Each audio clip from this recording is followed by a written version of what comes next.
morning. Good morning, everyone. I am Mauricio. I will use this conference to share my story. This story started in 2009 when I met Jens in Colombia. I set the goal to attend to this conference. 10 years later, I am making real this dream. First of all, I want to say thank you to the Play the Game conference, and special to Jens and Mikel. Please say thank you, really thank you for this chance. And second one, I am honored to be here and having a high qualified audience like you. I want to say a special mention to Roland, the director of I Trust Sport. We are trying to build a network, so please do not go away at the end of this event. So let's talk about a little bit about this story. This lecture is based on a thesis I did in South Korea in the last 2 years. So when I came, I will say my thoughts about how close or how far are we in Colombia of having a policy of good governance. So I founded Transparency in Sport as a bridge between the good intentions of governments and private sport organization. In theory, both do want to have good governance, but both we have a lot of problems of implementation, which is the magical word here. So let's talk about a little bit about how this dream started. I lived in Seoul for 18 months thanks to the DTM Master Program, which is a program founded by KSPO, which is a private organization. I will tell you later about the business model, but in overall, this was a life-change experience. As you can see, we are 24 students from 24 different countries, and the guy in the middle is Professor Kang. He created this master 7 years ago with the goal of foster a new generation of sports managers from countries where the sport is not well developed.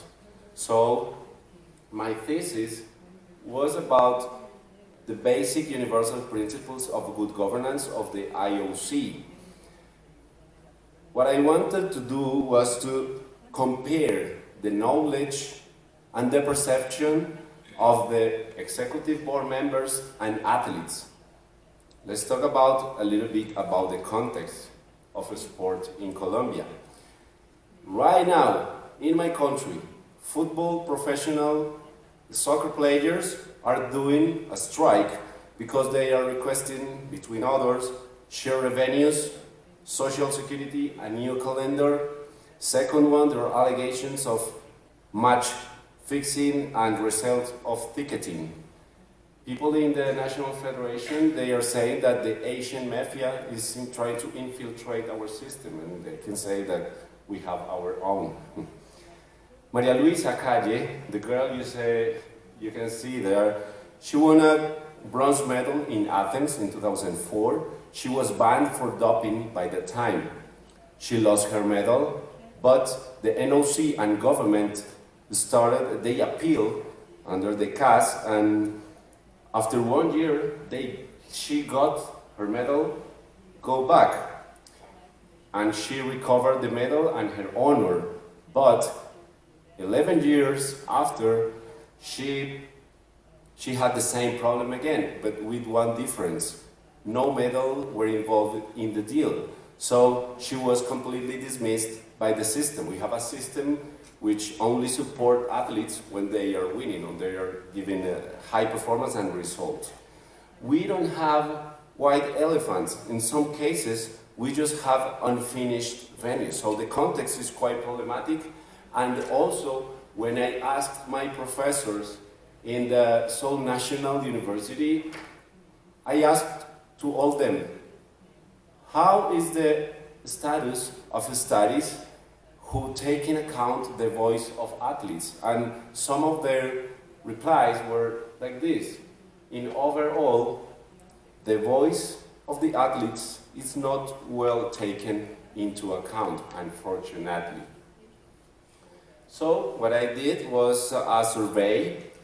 I had to do raffles to have the participation of athletes because they are not really engaged with this kind of studies or proposals, even when they have to answer really long questionnaires. So I had to do some raffles to engage athletes. And overall, our culture system, especially in sport, is not really active in participation. So I try to understand the perception and try to compare the difference between both groups, athletes and the board members. So I explain in detail every one of the 7 basic universal principles and take care of this. I used a scale, and a scale, as you can see, we had positive scores and negative scores. So the results, basically, I am not going to talk about the statistic, don't you worry, this is not going to be boring, but just to say one thing, the lowest score in athletes were negative and were transparency. And the highest, but not very high, as you can see, is in 0.1, it was the autonomy. They have a perception that the sport system is autonomous. Let's compare the executives. Yeah, the executives, the highest score was solidarity. I mean, executives perceive our system themselves like we have a good system of solidarity that sometimes can be used in favor of elections and voting and so on. And the lowest score were athletes' representation, which refers to the athletes' involvement, participation, and care. I have to say that all the scores had significant difference in the 7 basic universal principles. Let's move on. Okay. Yeah, in this graphic, as you can see, all the results from the executive board member side were positive, and all the scores from the athlete side were negative, just with 2 small exceptions.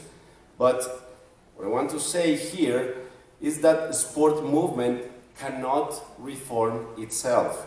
The sport movement has a long tradition, not only in my country, in international sport, has a long tradition of low participation in the decision-making process. And another reflection I want to do before finish is that this crisis of a sport movement are bringing opportunities for independent and professional organizations such as I Trust Sport and Transparency in Sport and others which are here. I would like to say thank you, Declan, for being here. When I grow up, I will be like you. Thank you for being here. So, what are we doing? 2 minutes. Okay, good timing. This is the last one. So, our proposal is so simple. This is not rocket science. What we propose is to increase education through an online platform. This online platform is already, it's working. Unfortunately, it's in Spanish because it's for my country and for Latin American country, but this is one of the points. The second one is to increase athletes' involvement and to invite the assessment of other stakeholders in the assessment of governance, because at the end of the day, governance is just a picture of what rules are in place. And the third one is to increase the accountability of sports organizations. How to do that? The best way to do that is with the participation of civil society in the following up of the governance. Governance is not a picture of one day. It's about the culture. And the only one who can do following this, in my point of view, is the civil society engagement. So thank you very much. Please do not go away. I will say again that we want to create a network, a supporting network with the leadership of Roland Jack from I Trust and Guntur. Thank you very much.